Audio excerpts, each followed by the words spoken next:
Hi, this is Steve and Jenny Florison. Welcome to Boarding Training Australia and the Certificate 4 for Student Residential Care. This certificate commenced in 2010 and it was the first AQF accredited training course for student boarding in Australia. We had some help with this from Tom and Wendy Ballantyne from Faith Academy in Manila and Richard Peachy and Christy Schlepp from Black Forest Academy in Germany. It's part of the Australian Qualifications Framework, which covers all post-secondary education. And in this slide here you can see how it fits into the academic and vocational pathways in Australia. And it's also recognised in a lot of other countries as well. So you can see the Certificate 4 fits in somewhere through those degree courses. Vocational training is competency based and there's an emphasis on what a person can do, so it's knowledge and skills applied at an industry level. It's evidence-based training and the trainers collect evidence to prove your skills and knowledge. This is mostly from assessments, but it's also from workplace observations, a folio of policies and procedures, and also in assessment 6.2 we require some documents that you would complete in your role in the boarding situation. So those sort of documents, typically medications log, daily journal, those sort of things. I want to tell you a little bit about my journey. I started out in boarding in 1975, 1976 as a housemaster at Christchurch Grammar here in Perth. And I was there for 2 years looking after about 40 primary age students. From there I went on to become a teacher, a school principal, and I was 24 years in boarding looking after students in a boarding environment. And this is Jennifer's story. Hello everyone. I grew up into boarding in a way because my parents were missionaries out in the desert of Western Australia, and they had a house there, or a home for young Aboriginal children whose parents had brought them in because it was an opportunity for them to get an education, and it was a more safe environment for them. I became a teacher around about when Steve did, and we worked in Christian schools after we worked initially in government schools, and then got involved in boarding in 2 places. We live in Esperance in Western Australia, which is a beautiful part of the country. If you ever get a chance to come this way, I'll show you where it is on the map, right down in the southwest there. We're about 750 kilometres from Perth. We have a family of 4 children ourselves, all of whom are involved in work with people in a way, caring type work. And there they are on a recent trip that we had together in Kununurra, right up in the north of WA, on a houseboat. The Christian boarding school that we worked at mostly for about 25 years was Wongatha, which was called Wongatha CAPS, Christian Aboriginal Parent Directed School, and it was on a farm about 25 k's out of Esperance, and you can see the boarding residences that were just built brand new not long before we left Wongatha to take up this training. The boys' residence on the left and the girls' residence on the right, and now we have a building in between the 2 as well for casual recreation. This is how the girls' dorm looks, and some of the students you can see there and the programs that they do. We also enjoy travelling and working overseas in other opportunities, sometimes just volunteering for short term in places like Cambodia and Bangladesh, and we go to Vanuatu, which is in the Pacific, probably every year for quite a few years, about 6 years. And we're helping out there training the trainers in a boarding college there. You can see the residence that the students sleep in down on the right there. We've also had the privilege of delivering this Certificate 4 training in all states in Australia except 1, and then in countries like Germany, the Philippines, Indonesia, Malaysia, recently in Papua, West Papua, and also soon to be in Thailand. I want to tell you a little bit about our website. If you go to our website, this is the page you'll see, and you'll see our children as models. As part of this, we have a blog section, and we put out blogs every 2 or 3 weeks, and these blogs are all relevant to the boarding context, and I'd encourage you to have a look at these blogs and pick through them, give us some feedback on them if you would like. There's also a resources section for forms, for material that's useful in a boarding environment. There's a little video on there that tells a little bit about the training, and there's some more information about the training and the different ways that you can do the training. If you log on to the actual training website, you'll come to a screen like this where you put the username and password in, and if you're looking at this video, you will have already gotten your username and password. You'll come to a screen like this, and it'll have your course up there, which is a Certificate 4 in Community Services, Student Residential Care in International Boarding Schools. It's got a menu down the side, and if you click on the first one of these, you'll come to the Unit 1 panel, and this is you'll see here it's got Unit 1 International Notes, and Unit 1 International Christian Notes. So because this training site is for both general secular international schools and also for international Christian schools, you can go onto this site and choose whichever one of the notes you want. For the assessments, the assessments cover both international schools and international Christian schools. So when you click on the assessments, you'll come up with something like this. So this is assessment 1.1, and it's telling you to continue the last attempt. So you can see here, this is question 3. It's asking what is duty of care, and it has got their notes, page 15 International Christian, page 10 International. So it tells you where the relevant notes are for this particular question. On the left you can see the pane that gives the questions. So there it is again, and this is what you're aiming for. So at the end of this you will receive a Certificate 4 in Community Services Student Residential Care. So on to the first unit, work within a community development framework. So this covers all of those things there: residential care, duty of care, context, community development, needs and rights, community needs assessment, diversity, private and public issues, facilitating a group discussion. So it's a bit of a basis for the rest of the unit. There's 6 assessments. The first is 1.1, a knowledge-based assessment. The second one is a case study about a girl called Bianca. The next one is an observation demonstration of you facilitating a group discussion, then another case study, and then a journal of personal values, and then a folio of policies and procedures. And we'll talk to you later about how that will actually work. So if we have a little bit of a look at the international scene in boarding, some countries have a definite boarding culture, and they have a higher percentage of their school-age students attending boarding school. And countries like the UK and Australia and New Zealand definitely have a higher percentage of students attending boarding schools, and they have a boarding culture, a known accepted boarding culture. For countries like the US and Canada, there is not that boarding culture there, and that's for a few reasons, I guess. From the 1860s, boarding schools were used to forcibly assimilate Canadian Aboriginal people and American Indian people, and there has been a negative response to boarding because of that. And also I think there's a feeling, particularly in the United States, that parents are responsible for bringing up their children, and therefore they should do it, not hand over that responsibility to a boarding school. So we don't see the same sort of strong boarding culture there.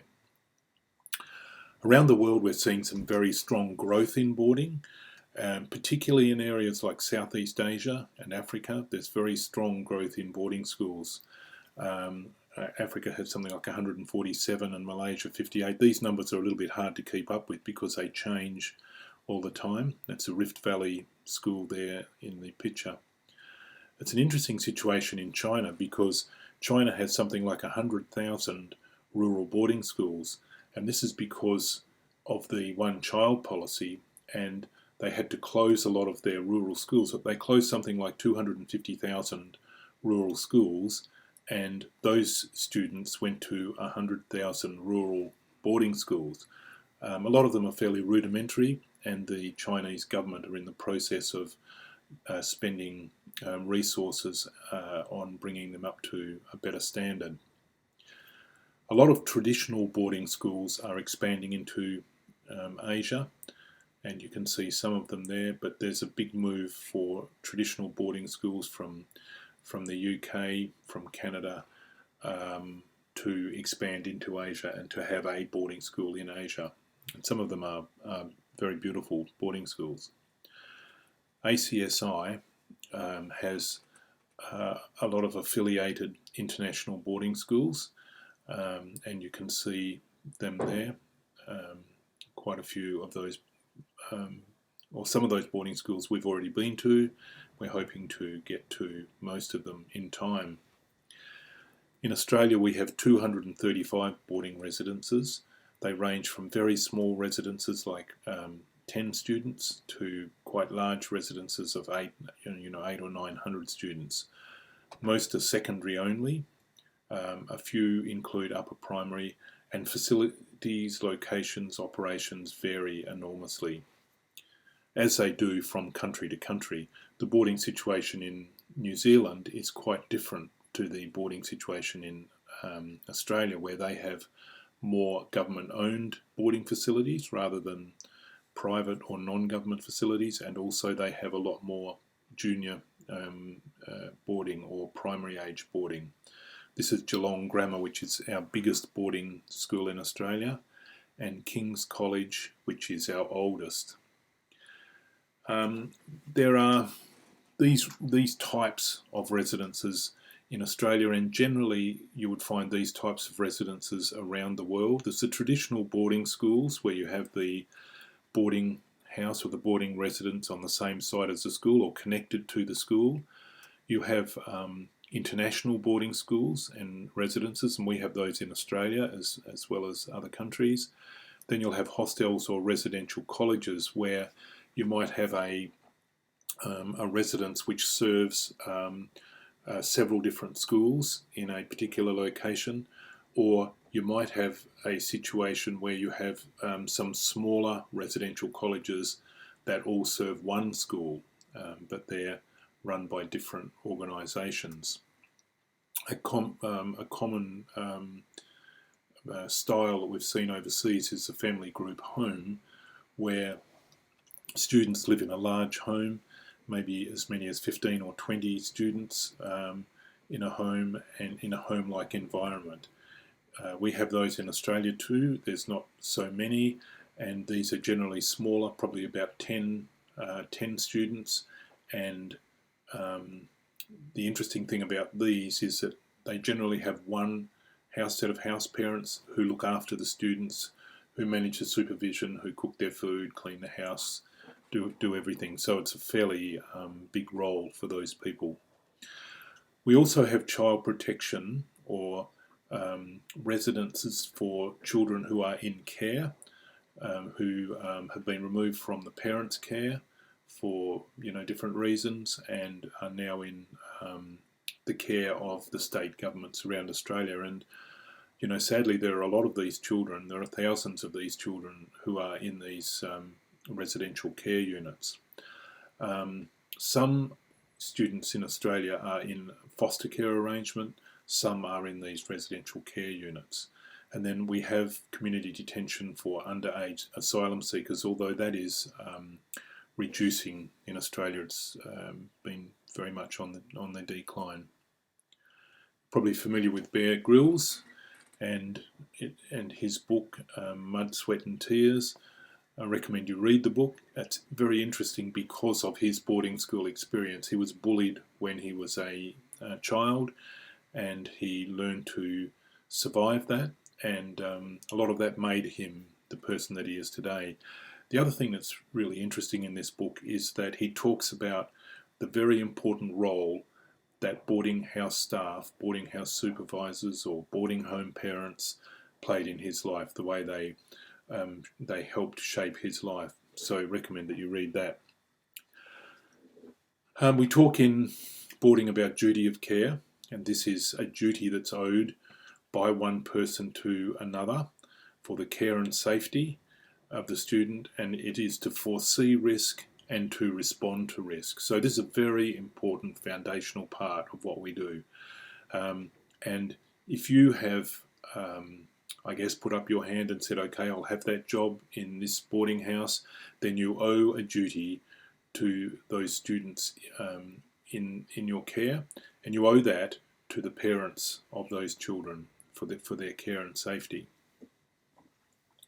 Sometimes you'll need to refer a student to an outside agency, and this is what we call delegation of our duty of care, and you need to check on different things when you do this. The first is their legal status to work with children, their professional status, have they got the right qualifications, and do you have guardian, parent or residence authorisation to do this. And we now know that there is such a thing called non-delegable duty of care, which basically means that even if you've referred the student on to an outside agency, and this could be for something like counselling, could be for something like a swimming lesson or a horse riding lesson or a music lesson or anything like that, then you have a responsibility to ensure that the student is going to be safe in that environment. So you need to do all of your due diligence to make sure the student will be safe.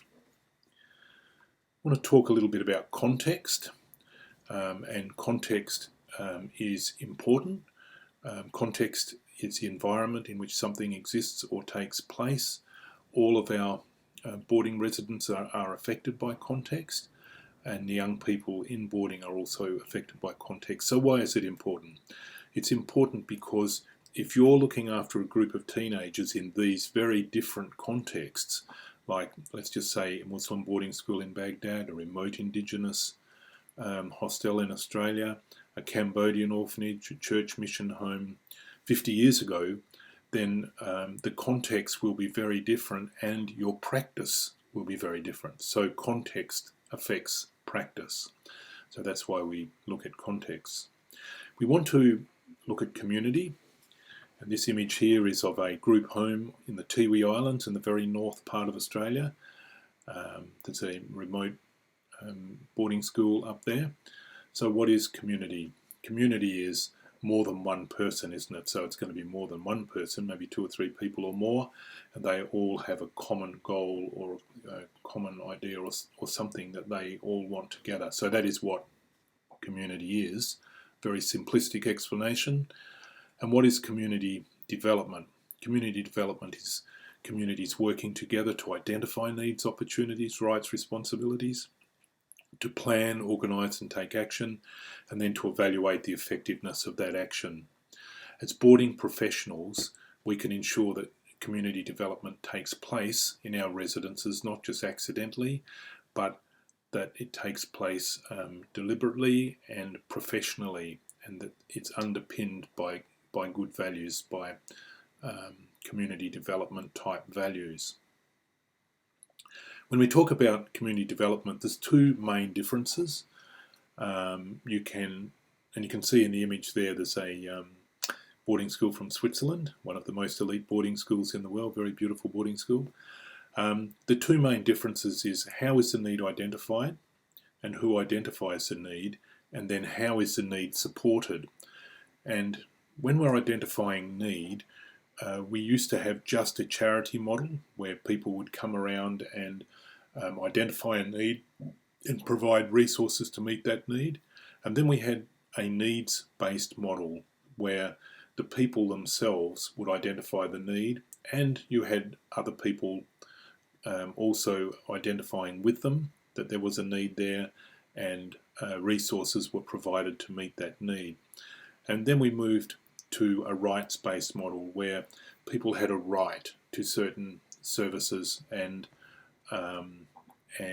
those rights were met by resources. And I think that you can see that needs can often become rights. So for something in a country like Australia, in the early days we needed education for young people, but these days that is a right that every young person in Australia has. So how do we resource these? These can be resourced from outside the organisation, so the government or a funding agency or philanthropy agency can provide those resources, or it might be asset-based resourcing. And what this means is that the community itself would look at the assets that they had in the community, the people, the resources, all of those sort of things, and they would use their own assets to meet those needs. And mostly we see that resourcing needs is a combined asset-based and external approach. When we're talking about community development, we talk about different values, agreed values, and these are the generally agreed values. And you may well have other values that you think should be included in this list, but the ones that are generally agreed are social justice, self-determination, working and learning together, sustainable communities, participation, and reflective practice.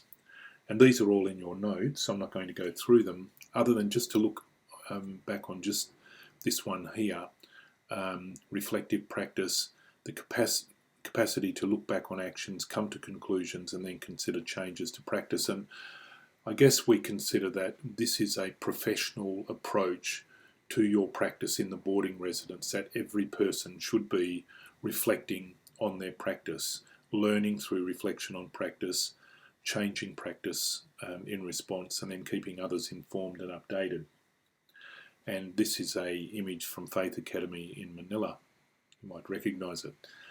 Then from that we develop community development work models, and these are the work models: social action, advocacy, locality development work, brokering connections, community needs analysis, and research. And examples of that are social action. Students are involved in Clean Up Australia or Clean Up wherever they are, collecting for the Red Cross, helping at local pet shelters, the World Vision 40-hour famine, that sort of thing. Advocacy, student council speaking up for a particular need, or a boarding house parent speaking up on behalf of a student. Locality development work, students and staff developing their own gym area, garden or guest lounge or something like that. Brokering connections, staff helping new students connect with a sports club or part-time job, or even other students or adults in the boarding residence. Community needs analysis. This is where we are looking at the needs of the community and analysing the needs.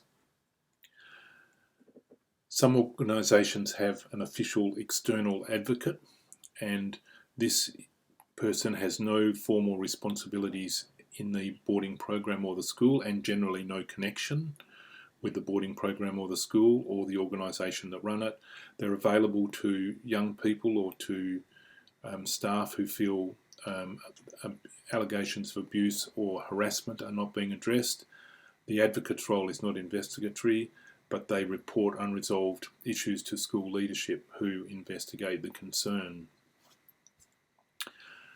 So when we look at the community development principles, we need to apply these personally to our own lives, and we all bring our past, our journey, our biases, our strengths.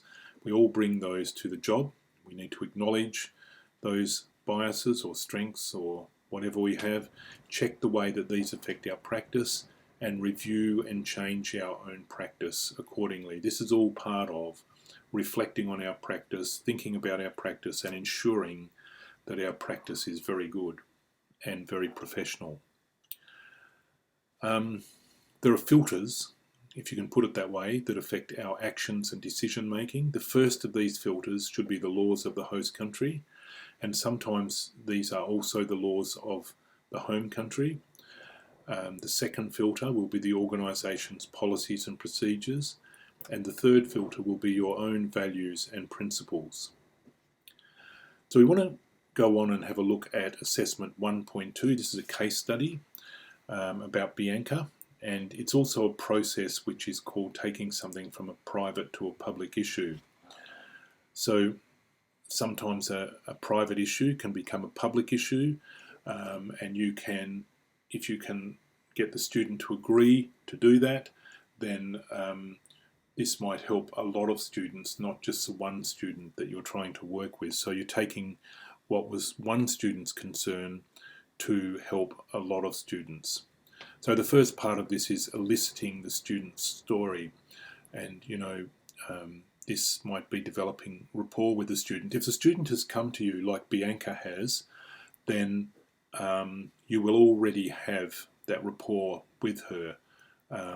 You use questions carefully and appropriately, encourage and support the student as they tell their story and guide them, and at the end of the story you might need to provide a next step. And this next step, of course, is what we're hoping for is this private to public process.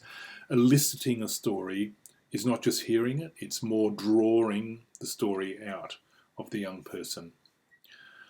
So this private to public process involves explaining that this is probably going to affect other students, and then asking the student, in this case Bianca, asking her permission, can we bring this to the whole group? And then consulting them and working with them. How are we going to do this? Will it be group meetings? Will it be a newsletter? Will it be a poster, a questionnaire? How will we bring this to the whole group? And then involving them in the action.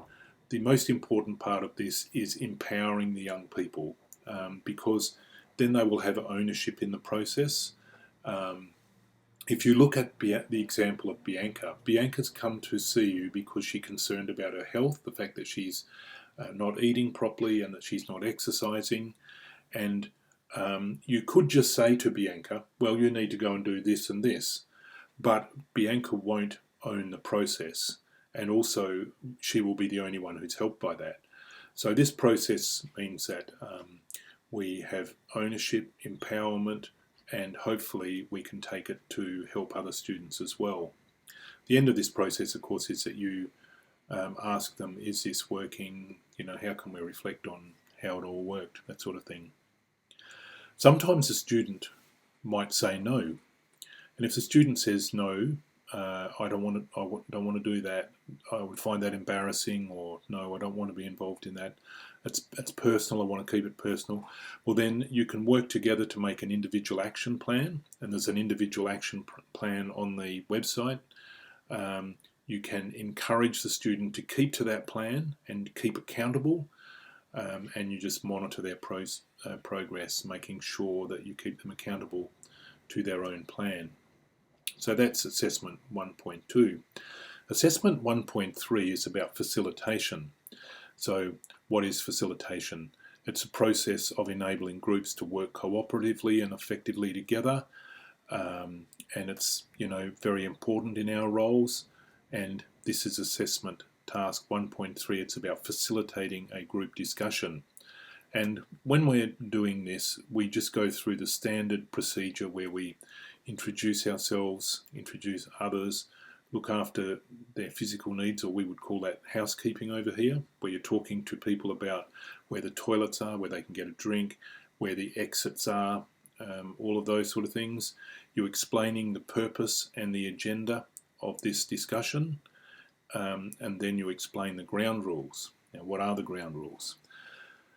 The ground rules are things like this, that all ideas are valued, that you have your say and you listen to others, you keep things brief and you stay on topic, one meeting at a time, so you don't want you talking to one part of the group while another part are having a private discussion up the back, mobile phone protocols, just managing dominant speakers. And so what we would say is that what you do with this is you outline all of this before you start the discussion so that people know what is expected.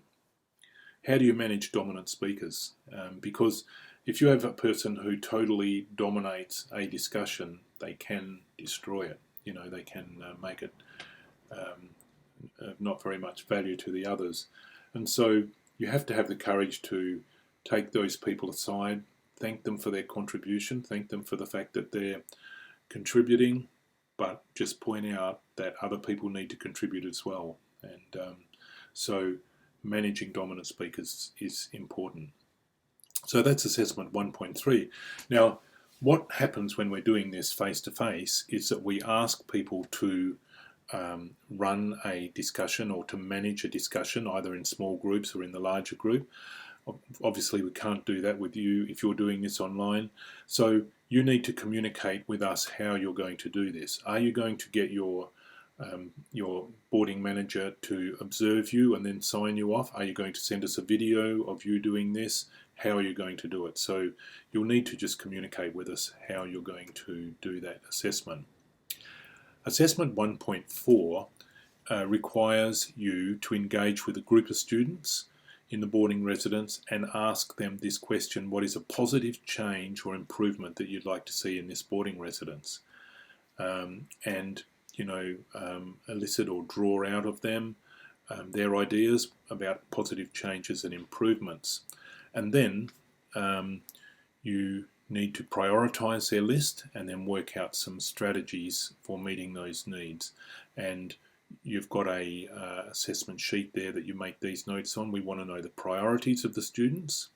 And sometimes students will suggest something that's just totally unworkable. We just can't do that.